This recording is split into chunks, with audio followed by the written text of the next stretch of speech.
आज हम देखेंगे एल नीनो की घटना क्या होती है और इसके प्रभाव क्या होते हैं। एल नीनो से क्या प्रभाव पड़ते हैं उसके। तो उसके लिए हम पहले एल नीनो को जानेंगे कि एल नीनो होता क्या है। तो एल नीनो मौसम की एक महत्वपूर्ण परिघटना होती है जिसकी उत्पत्ति दक्षिण अमेरिका के पश्चिमी तट पर होती है। मुख्य रूप से जो पेरू का तट होता है उस पर देखने को मिलती है, जो कि पूर्वी प्रशांत महासागर में होता है। सामान्य स्थिति में पेरू के तट पर ठंडी जलधारा प्रवाहित होती है, जिसे हम हमबोल्ट की धारा या पेरू की धारा कहते हैं,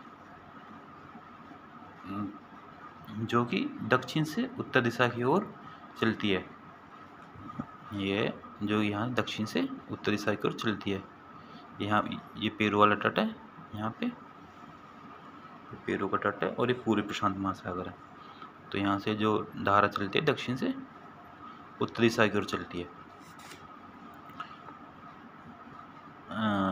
है। परंतु किसी कारण से इस जलधारा का तापमान बढ़ जाता है। इसके लिए मुख्यतः प्रशांत महासागर की प्रति विषुवतीय धारा का नीचे उतरना माना जाता है। मतलब यहाँ का जो तापमान बढ़ जाता है यहाँ का, तो इसका जो कारण माना जाता है प्रति विषुवतीय जो धारा होती है उसके नीचे उतरना माना जाता है, क्योंकि विषुवत पे सूर्य का तापमान लगातार रहता है विषुवत रेखा पर, जिससे कि यहाँ का तापमान ज़्यादा होता है और यहाँ से फिर समुद्र के पानी का तापमान भी ज़्यादा होता है। तो यहाँ की जो धारा उतरती है वो नीचे की तरफ उतरती है, और यहाँ की जो ठंडी धारा होती है वो ऊपर की तरफ जाने की कोशिश करती है, क्योंकि इसकी जो इस धारा का जो होता है डेंसिटी होती है, घनत्व जो होता है इसका कम होता है गर्म जलधारा, और जो ठंडी जलधारा होती है इसका घनत्व अधिक होता है। तो ये अपोजिट डायरेक्शन में मतलब जाने लगती है। तो जिस कारण से इसका तापमान मतलब यहाँ का तापमान बढ़ जाता है। और अगर इसके बढ़ जाता है, इसके चलते पूर्वी प्रशांत महासागर का तापमान बढ़ जाता है और पश्चिमी प्रशांत महासागर के तापमान में कमी आ जाती है। पश्चिमी प्रशांत महासागर के तापमान में कमी आ जाती है।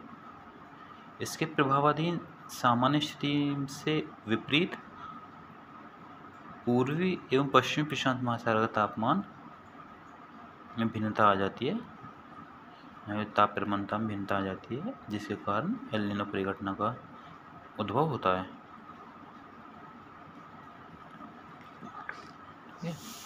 आपको आ गया होगा समझ में कि एल नीनो परिघटना होती है, जो होती है वो दक्षिण अमेरिका के पश्चिमी तट पर पूर्वी प्रशांत महासागर में देखने को मिलती है।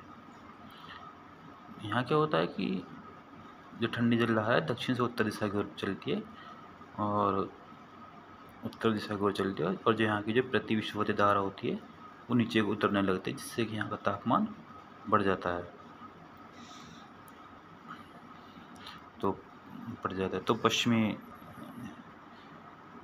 ये जो होता है पश्चिमी प्रशांत महासागर होता है इसका तापमान कम होता है। ठीक है।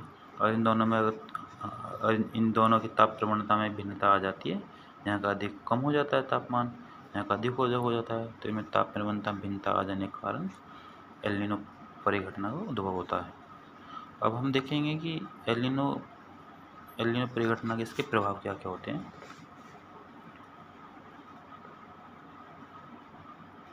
तो एल नीनो घटना का जो प्रभाव है वो सामान्य रूप से दक्षिण एवं उत्तरी गोलार्ध में उष्ण एवं उपोष्ण कटिबंधीय भागों के मौसम में सागरीय जीवों, वनस्पतियों, कृषि तथा मनुष्य के स्वास्थ्य पर, आर्थिक स्थिति पर नकारात्मक प्रभाव पड़ता है। मतलब जो इसका जो प्रभाव होता है वो किस किस पे पड़ता है? वो सागरीय जीवों पर पड़ता है, वनस्पतियाँ, कृषि तथा मनुष्य के स्वास्थ्य पर इसका नकारात्मक प्रभाव पड़ता है। इसके लिए कनाडा एवं अलास्का के उत्तरी पश्चिम भाग में सामान्य तापमान में वृद्धि हो जाती है। जहाँ का तापमान होता है कनाडा का और अलास्का का क्षेत्र होता है, ये यहाँ के जो तापमान में मतलब कि वृद्धि हो जाती है।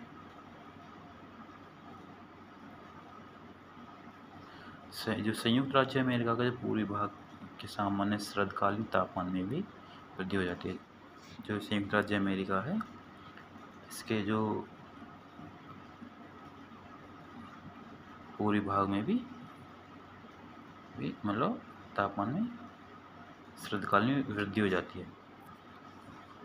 दक्षिण एवं एशिया, मुख्य रूप से इंडोनेशिया एवं भारत के मानसून के अत्यधिक कमजोर पड़ने के कारण प्रचंड सूखे की स्थिति उत्पन्न हो जाती है।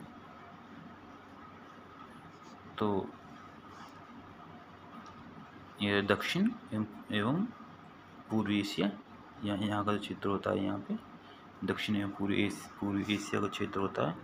हमारे इंडोनेशिया हुआ, ये हमारा फिलीपींस हुआ, ये सब जो क्षेत्र होते हैं, और म्यांमार, वियतनाम सब हुए, ये दक्षिण पूर्वी क्षेत्र हो जाता है। यहाँ पर क्या होता है कि मानसून यहाँ का अत्यधिक कमजोर पड़ जाता है, जिसके कारण यहाँ पर प्रचंड सूखे की स्थिति उत्पन्न हो जाती है। हालांकि जो क्या होता है कि भारत जो है, तो भारतीय जो मानसून है वह एल नीनो के साथ अन्य कारकों पर भी निर्भर करता है। कि जो भारत की जो मानसून है वो एल नीनो के साथ साथ अन्य कारक पर भी निर्भर करता है। ठीक है, अन्य कारकों को भी निर्भर करता है। ठीक है, पेरू तट के पास अत्यधिक वर्षा होने से मत्स्य में अत्यधिक कमी आ जाती है। मतलब फिर क्या होता है कि अगर पेरू का तट है, यहाँ पे अत्यधिक ज़्यादा वर्षा होती है, तो ज़्यादा वर्षा होने से क्या होता है कि यहाँ पर जो मत्स्य पालन, जो मछली पालन होता है, वहाँ पे मतलब उसकी कमी हो जाती है, मत्स्य पालन में मतलब कमी हो जाती है। प्रशांत एवं हिंद महासागर के जल के तापमान में वृद्धि के कारण प्रवाल व्यंजन होने लगता है। जो प्रशांत जो महासागर होता है, प्रशांत महासागर, और ये होता है प्रशांत महासागर और हिंद महासागर जो होता है, इसके जल के तापमान में वृद्धि होने के कारण यहाँ जो प्रवाल एक व्यंजन, मतलब प्रवाल एक नाम एक जीव होता है, उसका व्यंजन होने लगता है, प्रवाल व्यंजन होने लगता है। ठीक है, तो व्यंजन होने लगता है।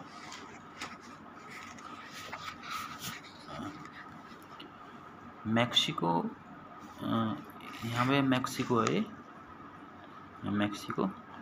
मैक्सिको दक्षिण पूर्वी अफ्रीका, ये दक्षिण पूर्वी अफ्रीका, ऑस्ट्रेलिया तथा न्यूजीलैंड, ये न्यूजीलैंड में भी यहाँ पर सूखे की स्थिति उत्पन्न हो जाती है। और कुछ देश हैं, अन्य देशों के जो जंगलों में मतलब आग लगने की घटनाओं में वृद्धि होने लगती है। जो पेरू तट के, और क्या होता है कि पेरू तट के पास है एक अटाकामा मरुस्थल,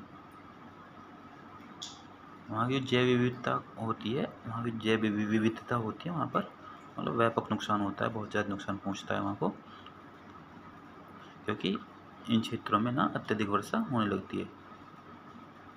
जो अटाकामा मरुस्थल है, वहाँ की जैव विविधता को अत्यधिक नुकसान होने लगता है। कारण यही है कि वहाँ मतलब तापमान बढ़ने से वर्षा अधिक होने लगती है। जो फिर वहाँ क्या होता है, पेरू तट का जो प्रशांत महासागर भाग होता है, यहाँ का जो भाग होता है, फिर यहाँ के जो जलीय जीव होते हैं उन पर नकारात्मक प्रभाव पड़ने लगता है।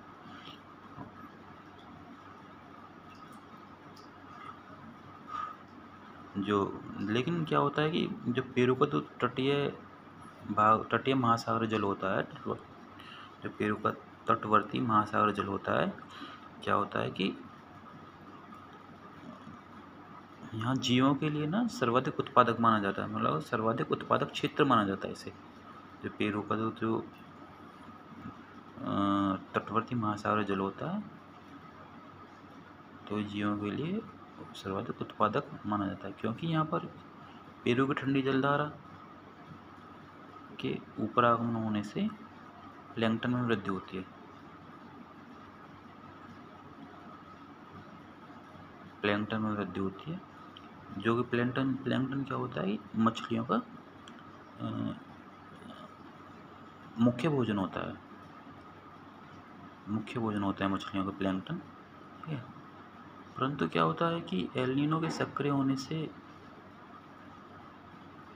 जहाँ एल नीनो यहाँ सक्रिय हो जाता है तो यह प्रक्रिया मंद हो जाती है, मतलब धीमी हो जाती है यहाँ की प्रक्रिया। इसके कारण क्या होता है, सागरीय जो आहार की जो श्रृंखला होती है, जो सागर जो प्लैंकटन होते हैं और जो अन्य जीवों का जो भोजन होता है, उसकी जो आहार श्रृंखला टूट जाती है। और आहार श्रृंखला टूट जाती है तो उसका परिणाम स्वरूप यह होता है कि सागर जीव मरने लगते हैं, और सागर जीव मरने लगते हैं या फिर अन्य स्थान पर पलायन कर जाते हैं। तो इन घटनाओं से हम कह सकते हैं कि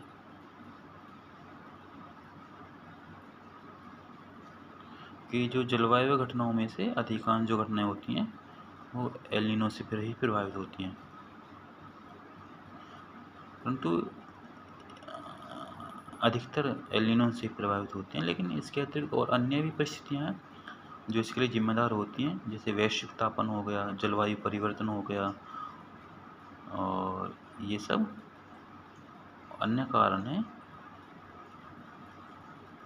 जो जलवायु घटनाओं को प्रभावित करते हैं। तो ये था आज का हमारा एल नीनो घटना क्या होती है और उसका प्रभाव।